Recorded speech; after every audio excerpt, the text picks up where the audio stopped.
Stop right there. Welcome or welcome back. This is series 4, and again, we've adapted our podcast for YouTube.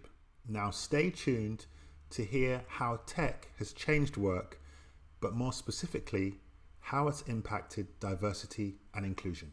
Now, we all have blinders. We often see from our own perspective, but when we come together for a shared purpose or cause, it broadens our horizons and helps us to see things that we would usually miss. And please, contribute to the conversation. Let me know how we can make the workplace a better place for everybody, with people and with the use of technology. You can comment here and, of course, listen to the podcast for real on Apple, on Spotify, wherever you listen to podcasts. Thanks for your support, and I will see you soon.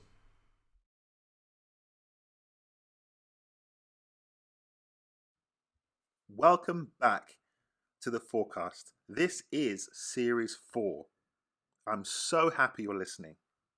We've had a break, we've taken some time to recharge, to read the comments, and now we're super focused on doing even better than we did in the last 3 series. So, what can you expect from today's episode? As a workplace experience pro, I'm going to be talking about what diversity inclusion really is about and how tech can empower workplace D&I to make a better overall experience for everybody. So stay tuned. Welcome to The Forecast by Ahom, connecting with people one story at a time. In this series, I'll be reviewing news the people in my network, are talking about. As a business founder, D&I consultant, and community builder, I know great content inspires. I'm going to react to today's story, and then Jazz, the AI, will read it aloud to you. We have so much to cover, so please like, follow, share, and let's get started.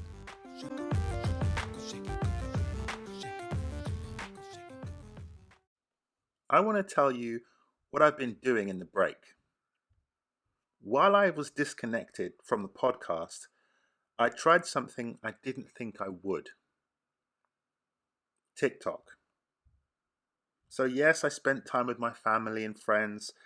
I did some reading, but I wanted to also dip my toes in that social media pool. And I have to be honest, I'm glad I did, because it gave me some perspective. And perspective is something I want to touch on just for a second. It's going really well. I started a few weeks ago, and already I have more than 1,000 followers who regularly engage with my content. I really enjoy Instagram, Twitter, and the other ones, but it took me years to get to that point. What's more, I've had a few viral videos that have got well over 250,000 engagements. And that got me thinking, can my musings about workplace experience, D&I, design, can they really make a difference? But let's get back to today. Today is a day for long-form content. You see, this kind of stuff can't be condensed into a 15 or 30-second clip. Just like my personal efforts and your actions alone don't give the perspective we need in this discussion. We need a wider, deeper perspective, and that comes from a group or community. That's what D&I really is. We need to go deeper as a group. 1 or 2 individuals can't fix the issues. There have been a number of people in history who have signposted the way, who will go down in history as people who have inspired us. But we are the ones that will bring the answers. The beauty about all of this is that although you're probably on the same page as me, we have a different perspective. We have a different outlook, maybe a different end game and a different way to get to that end game. There's something amazing about that. Enter diversity. If you have a room full of people with the same background, personal, professional, studies show that the answers and the solutions that they want to bring forward are very similar. Conversely, if we have teams that are diverse, age, race, sexuality, all kinds of ways we could be different from each other, we also see that our solutions, our ideas can be different. And that means more solutions for companies, better products, improved services, bottom lines grow, and people grow. So again, we all have different causes, different motivations, but in diverse teams and communities, those ideas come to life much quicker. Me sitting in a room doing a podcast alone is great, but with you listening, taking action, there are positives, tangible positives, that we cannot underestimate.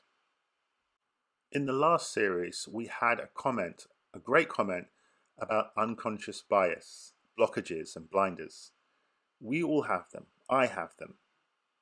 But with you people listening, with your teammates, with your family members, those people can help reduce the negative impacts that come with unconscious bias, with those blockages.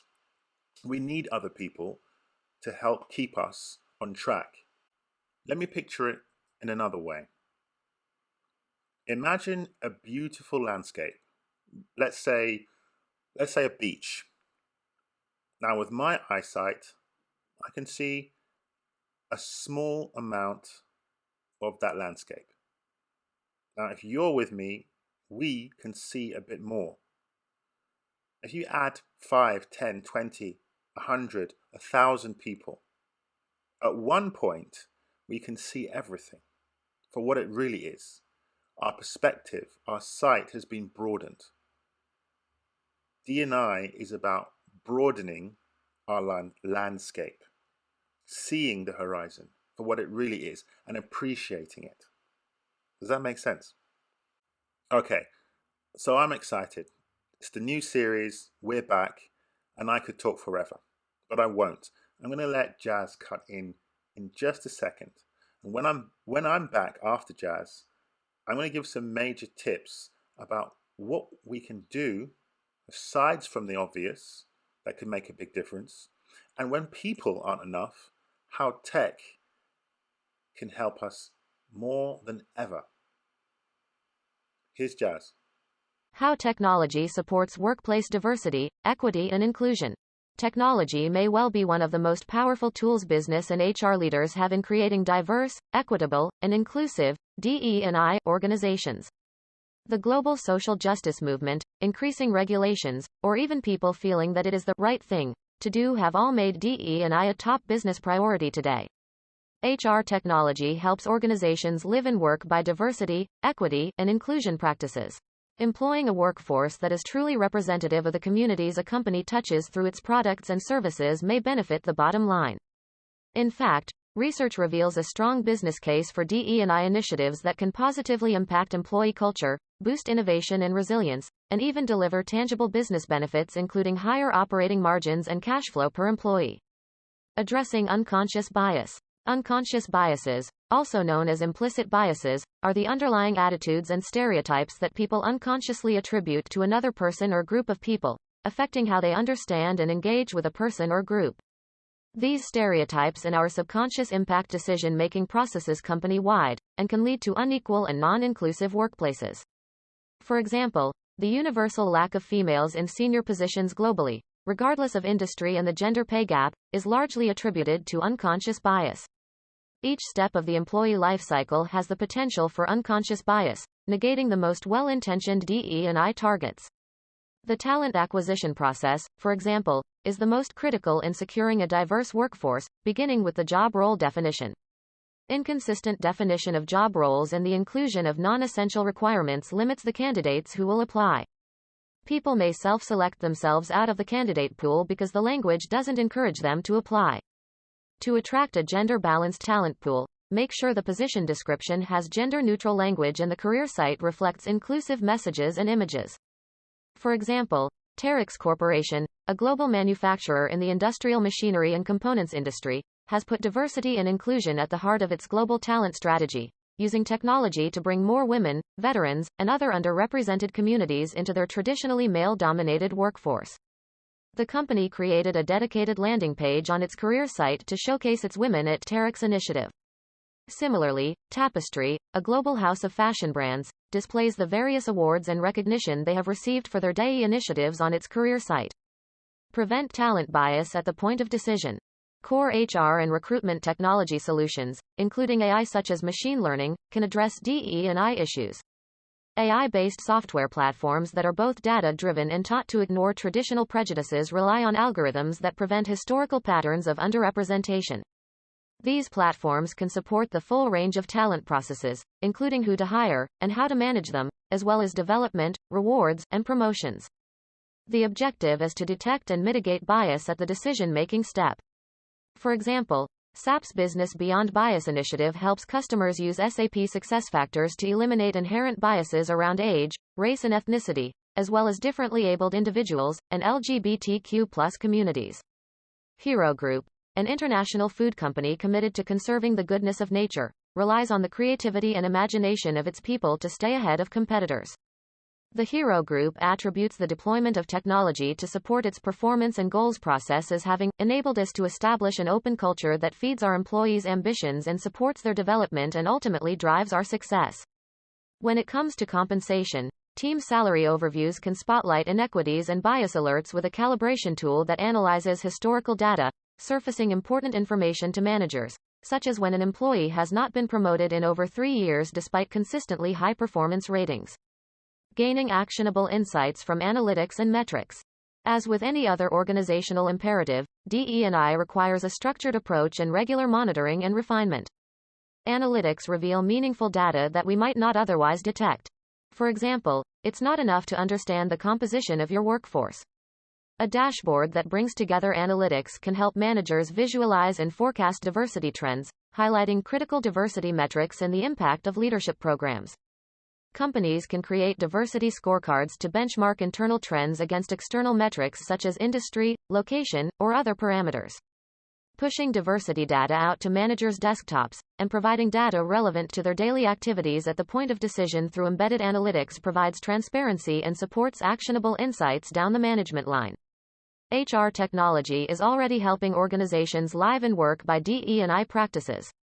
Diversity is a reality, but equity and inclusion is a choice, giving business and HR leaders an important role in changing workplace norms for individuals, the company, and the entire community. Thanks, Jazz, and welcome back. That was a great article on how tech can support our D&I push in the workplace. Sometimes prejudice is out in the open, but other times it's a bit more challenging. It could be unconscious. I can imagine there are hundreds of thousands, if not millions of people out there who believe they are open-minded. But if they were to look around the teams they're part of, they'll probably realize they aren't operating in diverse or accessible groups. There are reasons for that. For example, data shows that CVs with foreign-sounding names or even points of personal information, they're regularly discriminated against. Tech is now taking that information away so people aren't involved in those processes. But of course, as you can understand, there's a problem. Bias programmers. They could still scupper our chances of having a more diverse and inclusive workplace. So we still need people to make this monumental shift. We can't outsource everything to robots. We need people for the vision, to set a course. After diversity comes inclusion. After inclusion, and equity comes belonging. We need a sense of purpose. We need people around us because that's our nature.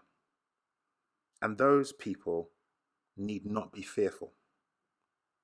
So let me know, do you think technology can take the fear out of the workplace? Can data and new practices put the human back in human resources?